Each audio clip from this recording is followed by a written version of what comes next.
Okay. In the previous class, we have discussed the space complexity. So what is the formula for space complexity?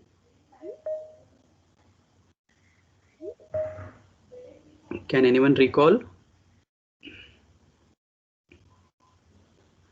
What are the three different types of a space which a program may occupy?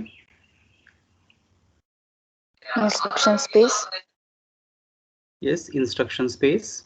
Second one, data space, data space, Stack space.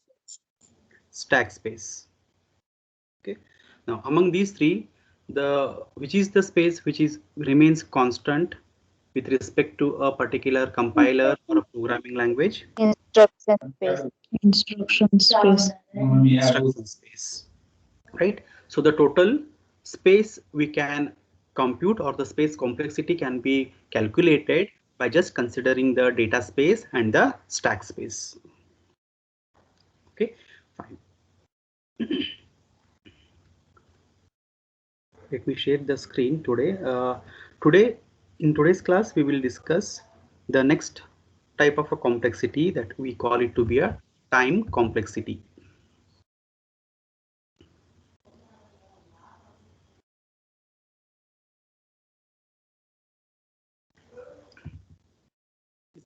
Uh, are you able to see the screen? Yes, sir. Yes, sir. The time complexity. So time complexity can be defined as the amount of time required by that particular algorithm when it is converted into a program, right?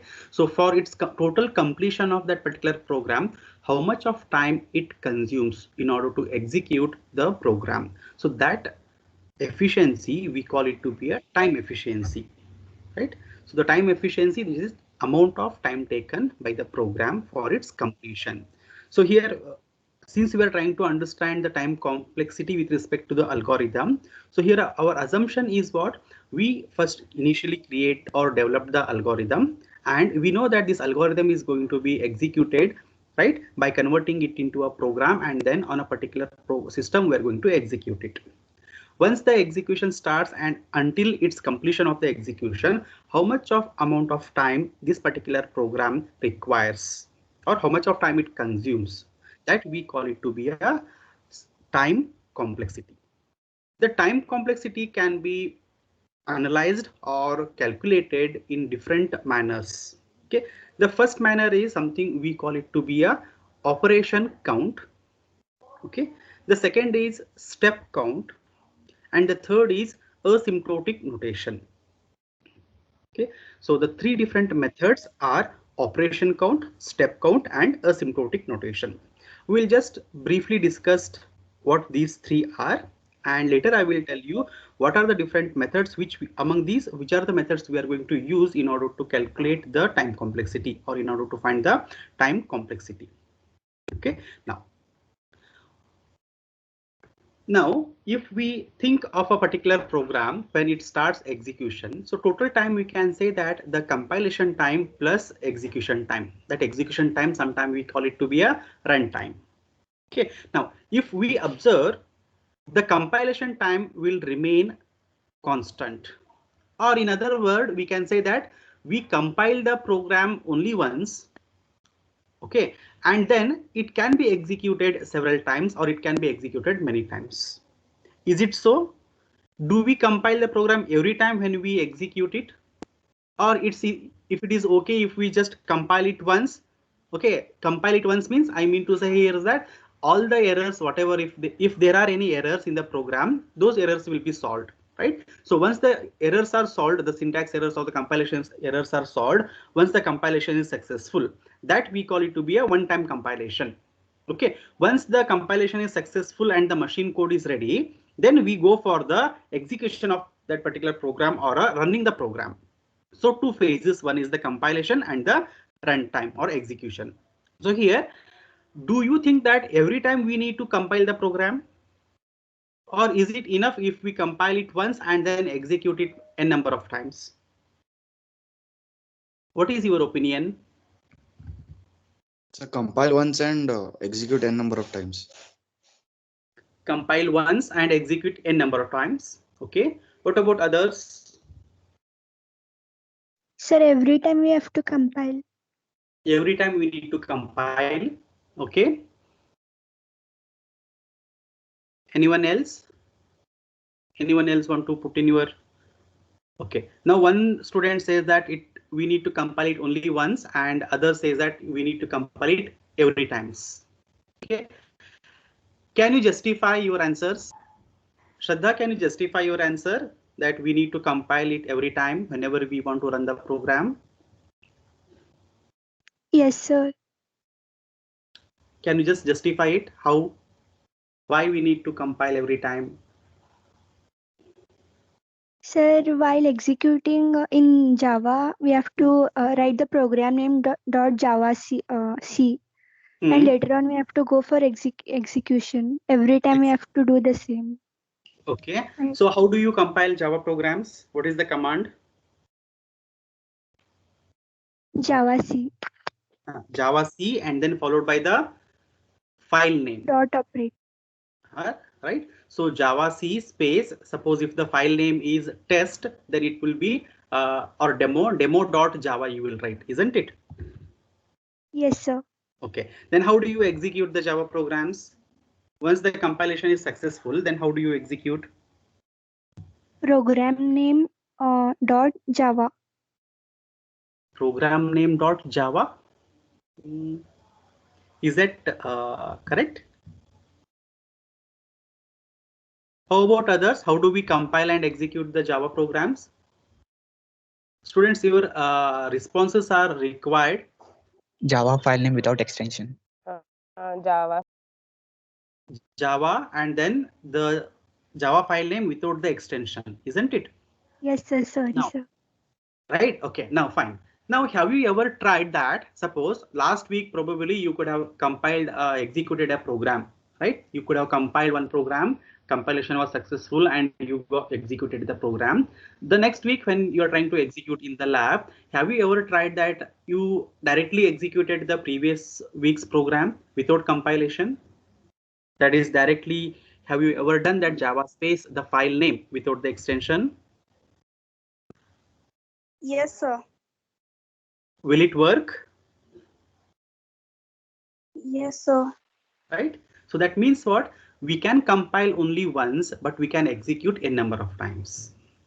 That is one of the feature, right? Which you might have studied in Java. Compile once, prepare the machine code, and that particular machine code can be executed on any system. It can be executed on any system, any number of times by using the concept of JVM there, right? So now the total time, as we said, we can have a compilation time and we can have a runtime. This compilation time is what? Again, it is depending upon that particular programming language, how long that that particular compiler takes to compile the program and generate the machine code. Right now, once the machine code is ready, then that machine code can be executed n number of times. Every time when we execute the machine code, we no need to compile it again and again. So again, here the compilation time is again a constant. We can take it out in order to find the time complexity. So the time complexity, we can say that it is directly depending upon the runtime. Runtime in the sense here, we call it to be a instance characteristics. Okay, so again the time complexity of a particular algorithm is directly depending upon the instance characteristics, that is during the runtime only, not depending on the compilation time. Okay, those points I have put it over here. Is it understood, student, why we don't consider the compilation time as part of the time complexity? Because we are going to compile the particular program only once, and the compiled program, that is the machine code, will be executed a number of times. So we just consider the runtime of a particular program as the time complexity. Is that understood? Yes, sir. Yes, sir. Okay, now let us proceed further and try to understand what are the different these three different methods, that is operation count, step count, and asymptotic notation. Okay, so in today's class, I will just try to cover the first two, and I will keep a separate class for asymptotic notation. Okay, now operation count. So now here operation count, what we mean here is that when we write the algorithm, definitely the algorithm will consist of certain basic operations, right? The operation can be what? It can consist of arithmetic operation. Operation may consist of certain relational operations, or it may even consist of an input operation as well as output operation, right? If you look into every statement, every instructions in the algorithm, okay, those are nothing but the type of operations we are trying to perform, and those will be definitely a basic operations. For an example, here I will try to explain this operation count with respect to the basic one of the basic operations, that is arithmetic operations. Okay, now assume that if there is a one particular algorithm we have written, in that there are some arithmetic operations like addition, subtraction, multiplication, okay, or you can take the division also, right? There are certain basic arithmetic operations are there. Now what we need to do is that we need to find how much of time is required to perform one addition operation. Okay, pay attention. If there is, suppose if there is suppose there is a one additional, that is addition operation, what we need to calculate? We need to calculate the time taken by the particular computer, okay, in order to perform that addition. In the same way, if there are any other operations like a subtraction, multiplication, division, or it can be a relational operations, input or output operation, for all these individual basic operations, we need to find how much of time is required to perform a single operation. Now, suppose in that algorithm, suppose if we okay, suppose that the addition requires say 1 millisecond. 1 millisecond is required to calculate one addition. Now, suppose in that particular algorithm, if we have 100 of addition operations, then we need to do what? We need to multiply that 100 with the 1 millisecond in order to get total operation count of only addition operation. In such a way, what we need to perform is that we need to count all the occurrences of the operations, and we need to multiply that with the time taken by that particular specific operation. Add it together and find the total. Now, do you think that it is possible, students? It is possible to calculate such an accurate operation or the total counts? No, sir. No, right? It becomes very difficult to identify how much amount of time is required by the addition, how much time is required by the subtraction or any other operations. Again, these operations, number of operations may vary depending upon the instance characteristics. Depending upon certain n value, okay, or a variable value, the number of operations may differ in the same algorithm. Okay, now for an assumption, consider that CA is the time taken for addition. So CA here means what? It is the addition time. Okay, this is the count for the addition of only one operation. One additional operation we require CA. In the same way, the CS can be for one subtraction operation. CM can be a time taken by the one multiplication operation, and CD is the time taken for one division operation. These terms CA, CS, CM and CD represents the time taken by the respective operation which are performed only once. And suppose if there are n instance characteristics, okay, that means n number of additions operations are there, n number of subtractions are there, and n number of other operations are there, then the total time can be calculated as this particular formula. Here, as we are assuming that in the particular algorithm there are only these four types of operations. We have only these four types of operations. Now, if you just look at here, the first term here, what it indicates, this CA is what? It is time taken by the system or particular algorithm when it is executed for one addition. Like that, we have n number of additions, so we need to just multiply that particular number. And similarly, calculate for the subtraction, multiplication and division, and then add it together, take a summation of all those one individual times and then compute the total time. Now, do you think that in a realistic world, is it going to be a possible to calculate the operation count of algorithm? It is very, very difficult because it is very difficult to calculate the time taken by a addition operation. How much accurately we can't identify over there. It can be a very milliseconds or a microseconds or even less than that. Sometime what may happen, you could have written a algorithm and we don't know on which particular system or a computer that algorithm is going to be executed after it is converted into a program. Assume that the program is developed, you have written a you have written a C program using that particular algorithm, and now you have two systems in front of you. One system, it is say that it is a Pentium 4 system. The operating system, the CPU is a Pentium 4 operating system, and assume that other system is a high-end machine, say i5 or a i7 or a i9 machine. Now, what is your opinion? Which particular system the program will get executed faster, or on which particular system the program may execute slower?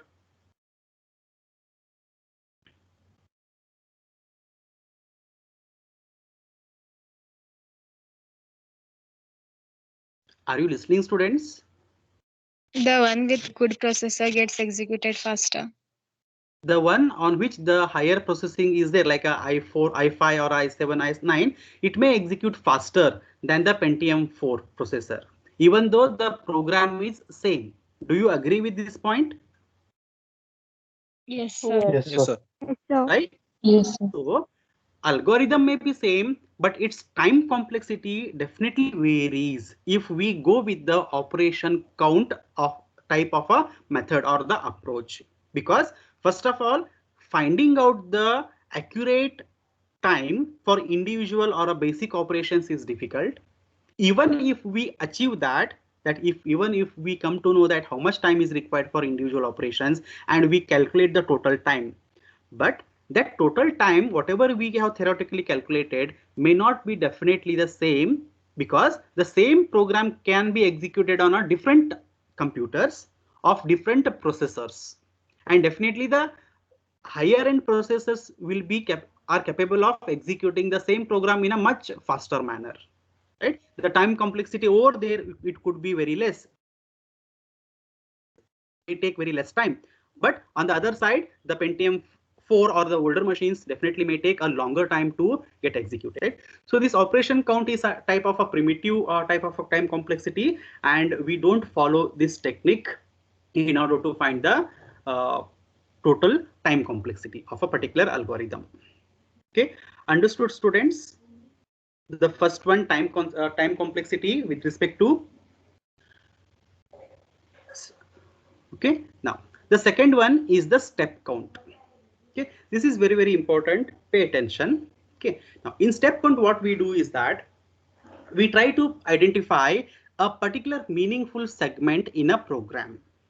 Okay, I will explain you what a meaningful segment or what a step is.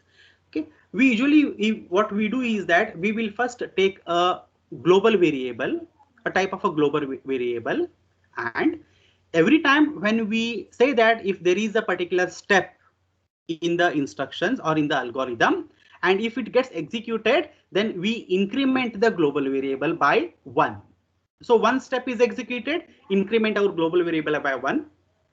And if two steps are executed, then increment 2 times the global variable, like a type of a counter. How many times steps are going to be executed, those many times the global variable will keep on incrementing by 1.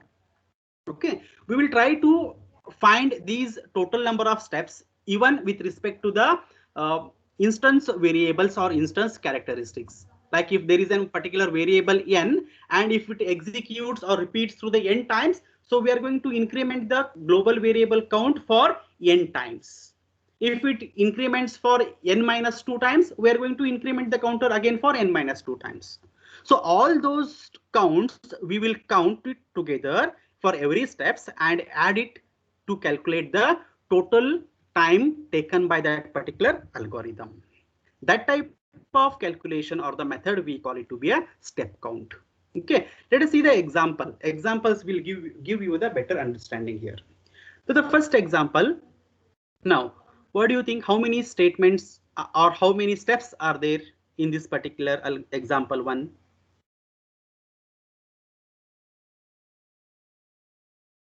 How many steps are there? Can you identify certain steps here? 2 steps.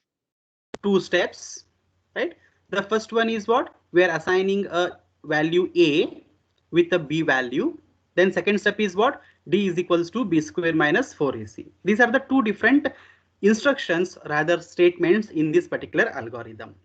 Okay, now we can treat these two instructions as a particular meaningful statements, or rather we can call them to be a two different steps. So in order to find the total step count here, what we need to do? We need to first take a global variable or a global counter, call it to be a count. So initially count will be okay. Now we know that once the instructions start executing, the first step is executed. As the first step is executed, what we need to do? We need to increment our global count. Now the global count will become 1. Next time the second step is executed, then the global counter again it will increment by 1. So by the end of these 2 steps execution, the global count value is going to be 2.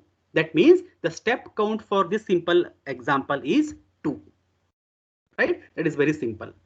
And if you notice here, these 2 steps, we can call it to be a constants, because there is no instance characteristics. Instance characteristics means these steps execution will not vary depending upon the instance variable n.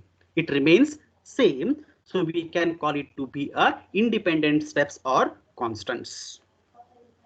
We can call such statements or such statements to be a independent steps or as a constants. They will not vary depending upon the instance characteristics. Whatever may be the instance characteristics, these statements will execute only once. That is, the first statement will be executed only one time. The second statement will be executed only one time. So the total number will be 2, which will remain as a constant here. Okay, is this first example understood? You will get to know the better meaning of what instant characteristics means in the second example.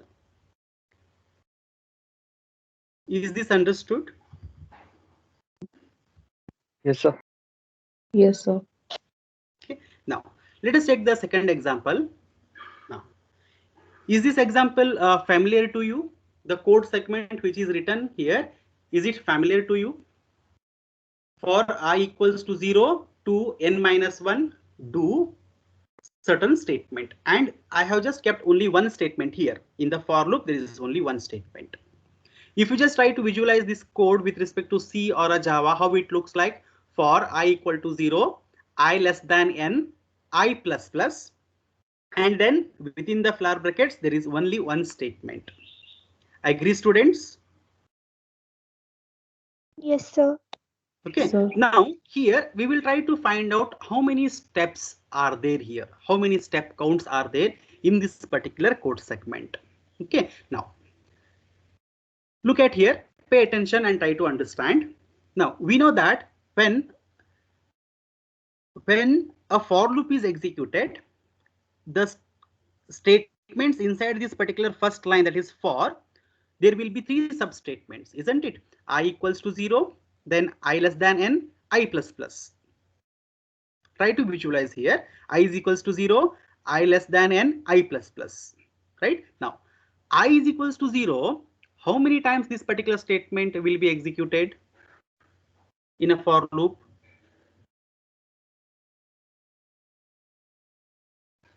N minus 1, 10. I will repeat the question again. I is equals to 0. How many times that particular I is equals to 0, that is initialization statement, will be executed? 0 One. type. One Only time? one. Only once, right? One. The initialization statement in the for loop will be executed only one time. Right? Once the initialization is done, it will never get executed. It will now move on to the which part? The second statement in that. What is that? The condition. Right? Now here, suppose I value, initial value is 0 and condition is I less than n. I less than n. Then how many times that particular condition will be checked?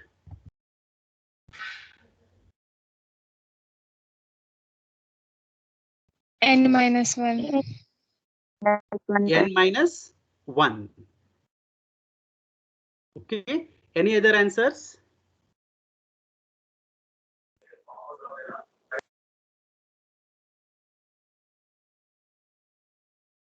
Okay. Let me try to share another screen here. Give me a moment.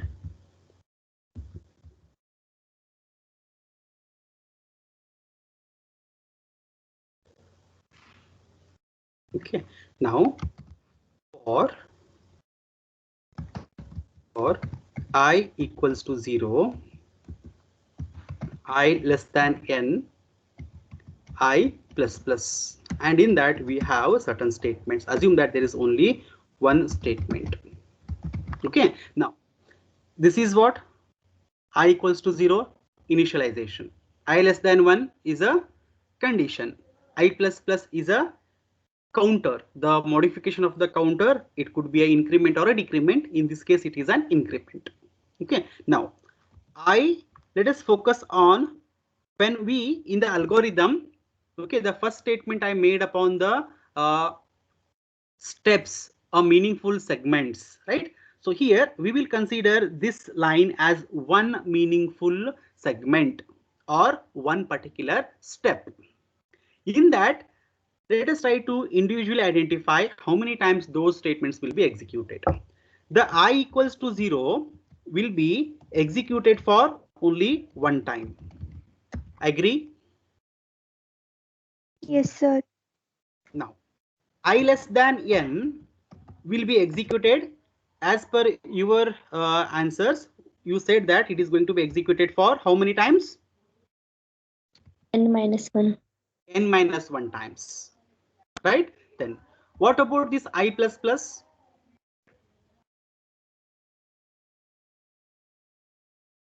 N time.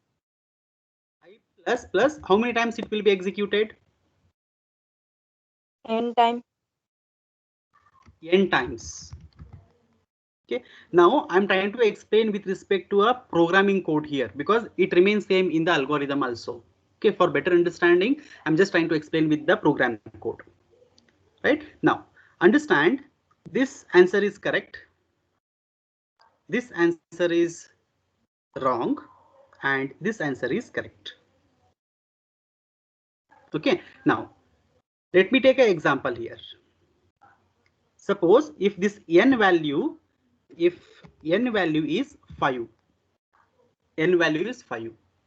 Okay, now what are the possible I values when this particular for loop gets executed? What will be the possible values of I? 0, 1, 2, 3, 4. So 1, 2, 3, 4. Don't you think that 5 is also another value for I? Yeah, 5 will be initialized, but due to condition, it will not enter inside. Yeah, we are focusing on whether it is going inside the for loop or it is not going into the going in or going out. We are not bothered about that. What we are trying to understand, how many times this particular statement will be executed. If you look at 0, when I is 0, do you think that this condition will be checked? Means this statement will be executed or no? When I is 0? Yes. Yes. Yes, sir. It is executed. Condition is true means it will enter into the for loop. Then next time I becomes 1. So during that time, this condition will be executed or not? Yes. Yes, sir. Yes. Yes. Now, when I becomes 4, till I becomes 4, right? Total number of counts are 5.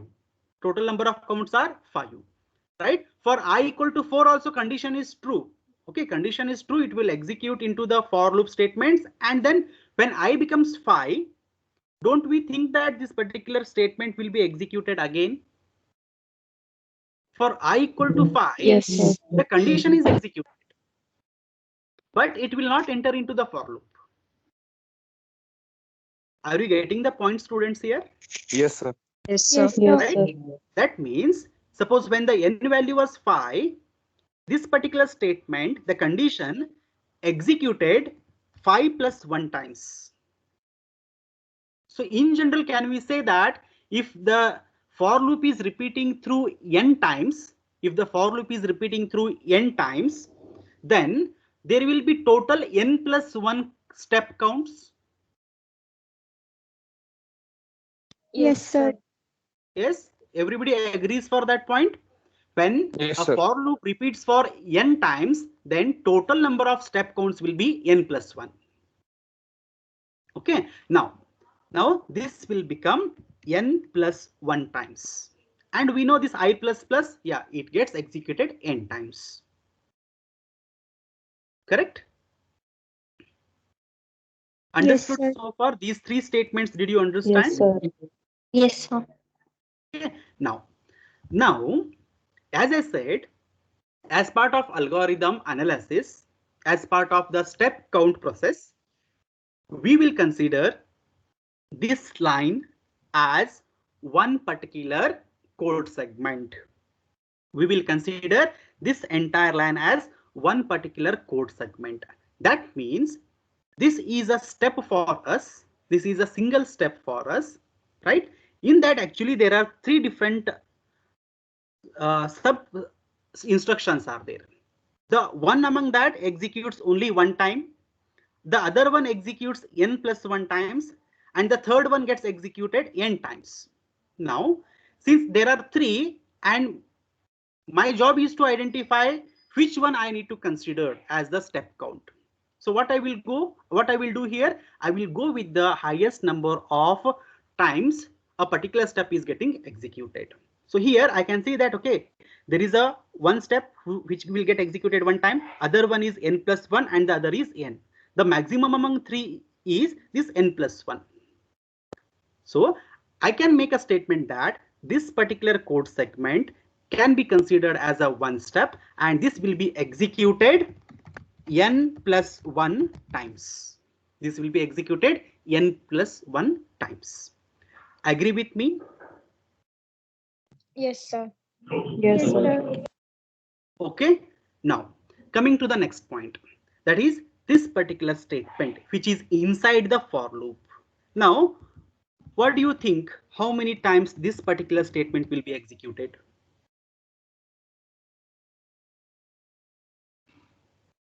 5 times. For an example of n equal to 5, it is going to be executed 5 times. Exactly. Because whenever the condition is true, that time only it is going to execute it. Now, if you look at here, these are the possible values of I, but for these values, it will enter into the for loop and this particular statement will be executed. How many are there? Total 5 are there. So in general, if the value, the instance variable or instance characteristic, the n value is n, then the statements inside the for loop will be executed n times. It will be executed n times. Understood, students, this concept? Yes, sir. Right. Now, let us try to move on to the PPT and understand the further concepts there. Let me share the other screen.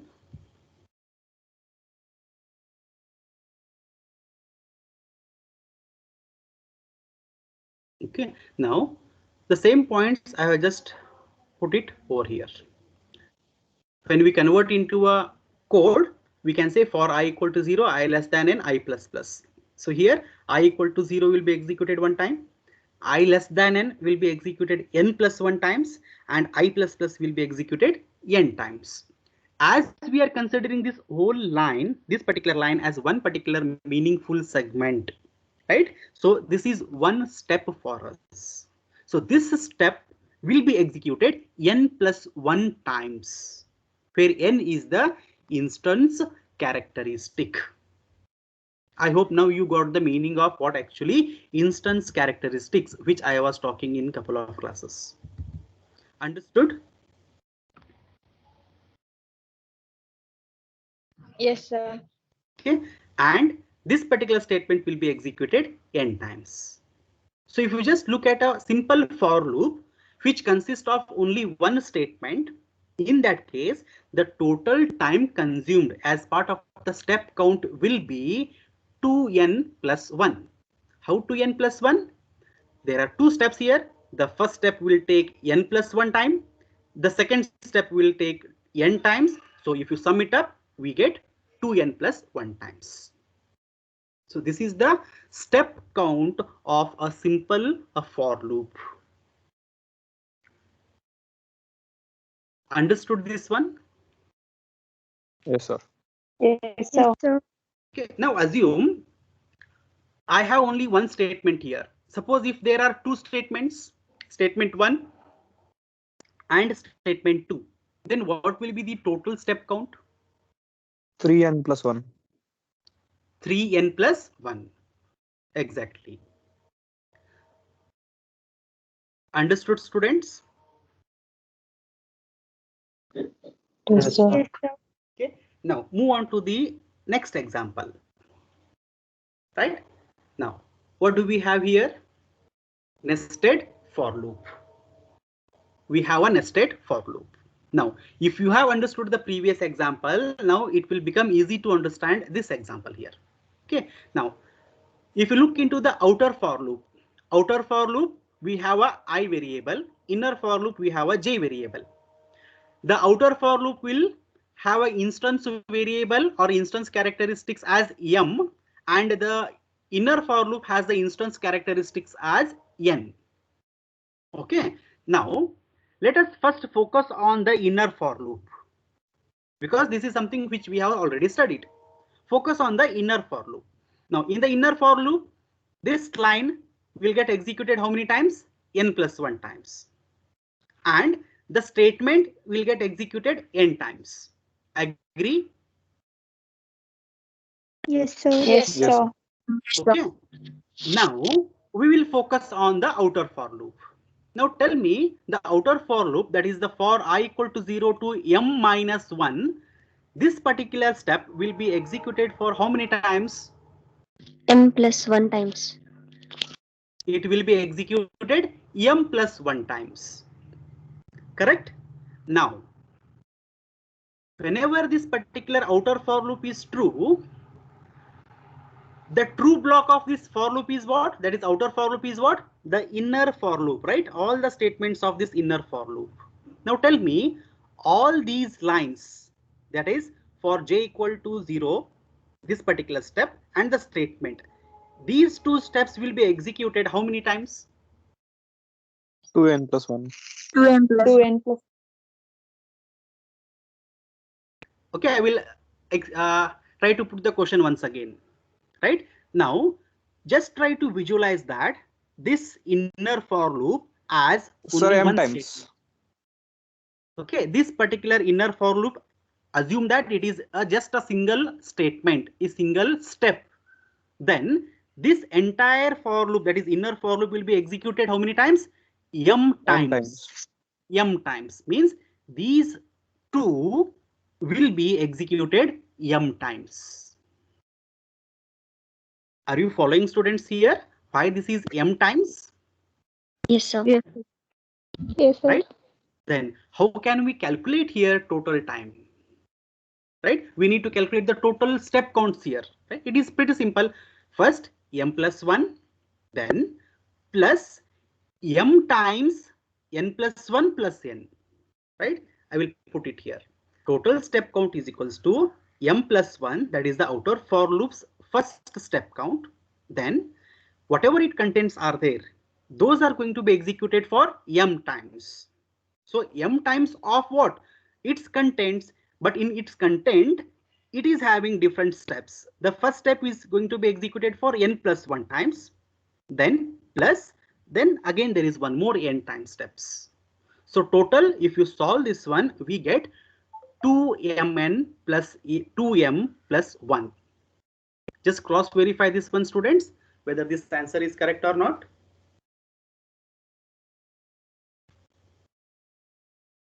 2mn plus 2m plus 1. A simple Yes, sir. Correct. algebraic equation, isn't it? Yes, sir. Yes, Now, sir.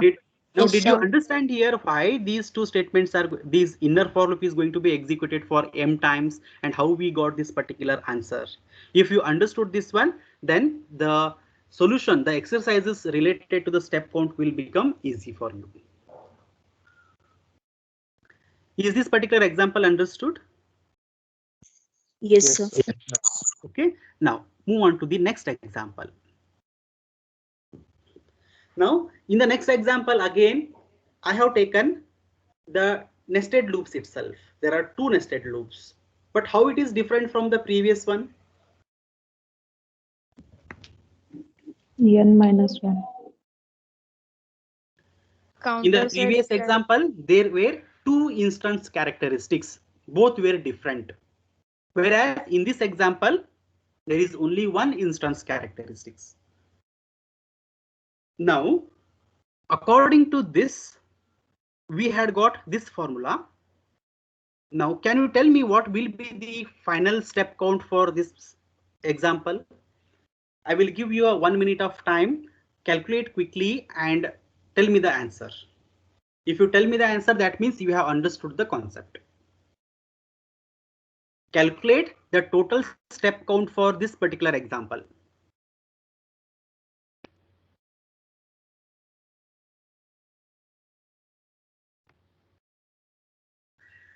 This outer for loop will be repeated, will be executed how many times? N plus 1. N plus 1. Okay, then the statements inside this outer for loop, that is, all these will be executed again n times. Yes. But in that, the individual this inner for loop, that is for j equal to 0 to n minus 1, will be executed again n plus 1 times.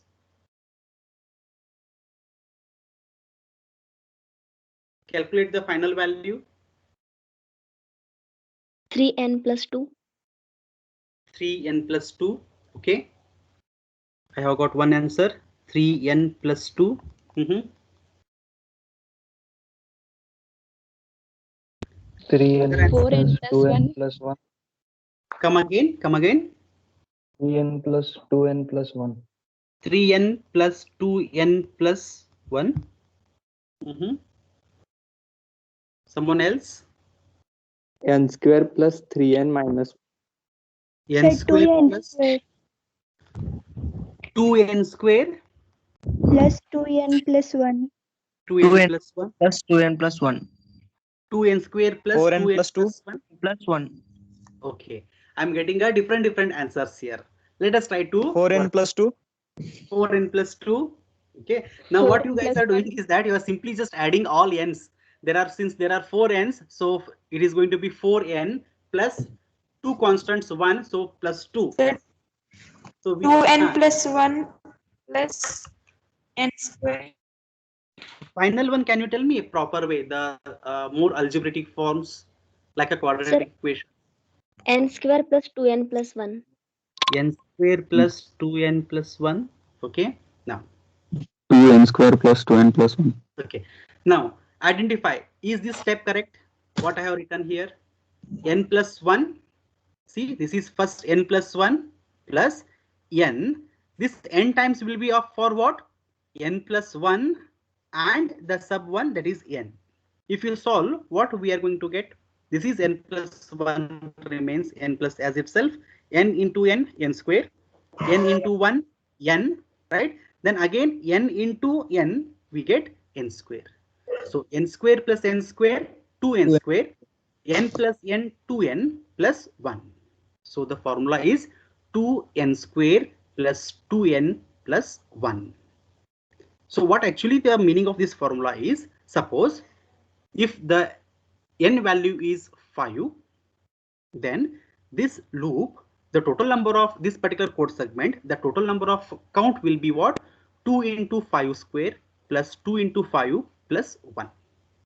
Those many times we get the time complexity. That will be the time complexity as per the method of step count. following here? Why we got this 2n square here? N square. Yes, sir. Yes, sir. Okay, fine.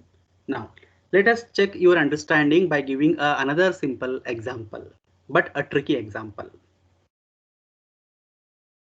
Okay, carefully observe.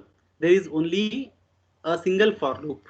There is a single for loop, but the step 1 there is little different here. It is little different.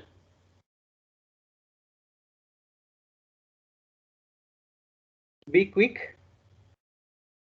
You no need to tell me total time or the total step count here.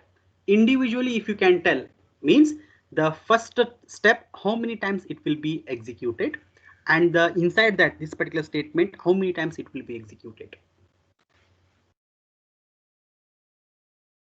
By the way, what is the difference between this particular example? The example number is wrong here. It is the next. It should be next number, fifth one, I guess.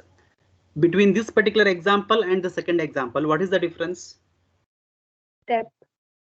Step. Here it is incrementing by 2. Correct. Here it is incrementing by 2. Correct. Now, how many times this particular step, that is for step, will be executed? N plus 1 divided by Okay, n plus 1 divided by, yeah, Manisha, you were telling something. N plus 1 divided by 2. 2. Is that divided by 2 is a whole division, that is n plus 1 whole divided by 2? Yes. Okay, fine. Any other answers?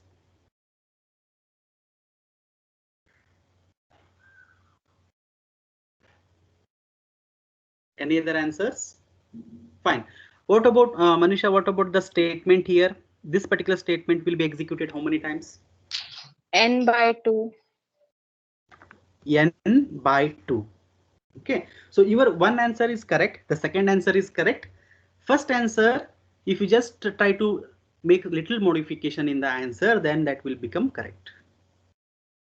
The answer for first step is n divided by 2, then plus 1 times. Now, understand this one, why this n divided by 2 and then 1 is. Now this n divided by 2 is, consider this value is for the whenever the condition is true, and this plus 1 is when the condition becomes false.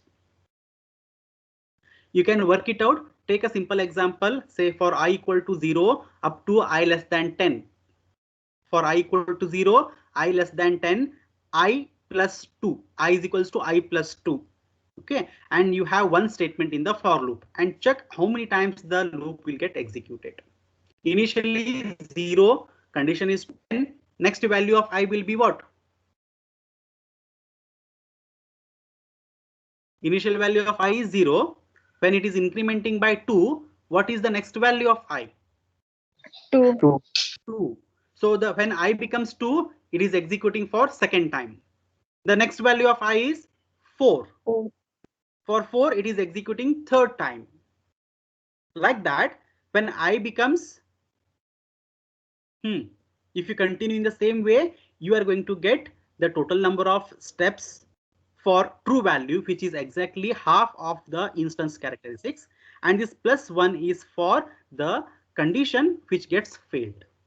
Right, and the inside that particular statement will be getting executed by n by 2 times. Will be executed by n by 2 times. Understood, students? These are a little tricky to understand. You will get if you solve the programs, you will just try to trace them. Then you will come to know how we get these particular step counts. Okay, so now here. Sir, yes. So what would be the instruction count in this one? Instruction count? First count which you had taught. The first type of the code, right? The first type of a, you're talking about a time complexity itself, right? Operation count. Yes, sir. Operation code. So here operation count is I equals to 0. This is one operation. This is one operation which is getting calculated. Now, basically, we don't try to go into the operation count here, because for operation count, it depends upon in the operation count, we count this as a individual operation. Then I less than n will be considered as a separate operation. Then I plus plus, or here I plus 2 will be considered as the another operation. Three different operations. According to that, we will split the total number of operations. For better example, let me share this other screen.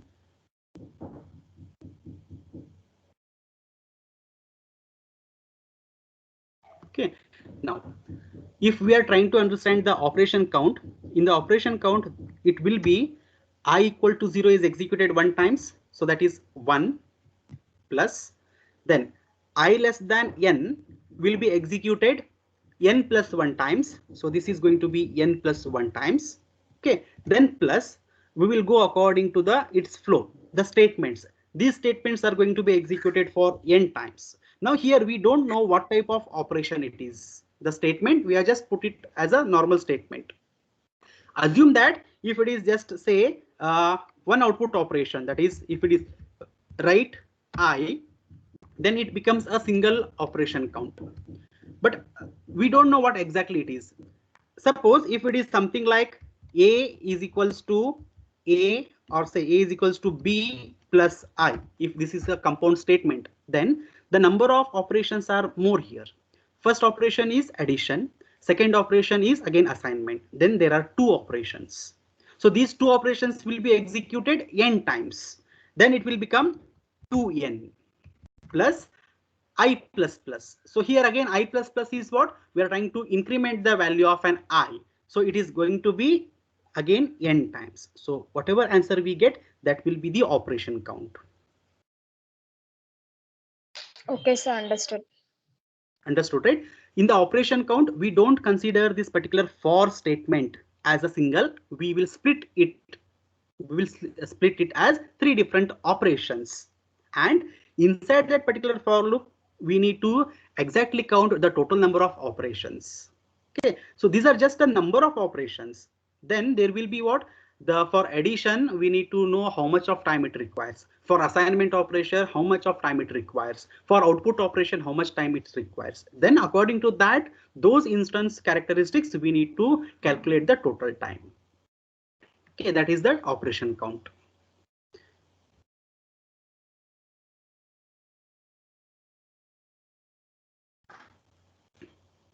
Okay, understood, students? Yes, sir. Yes, sir.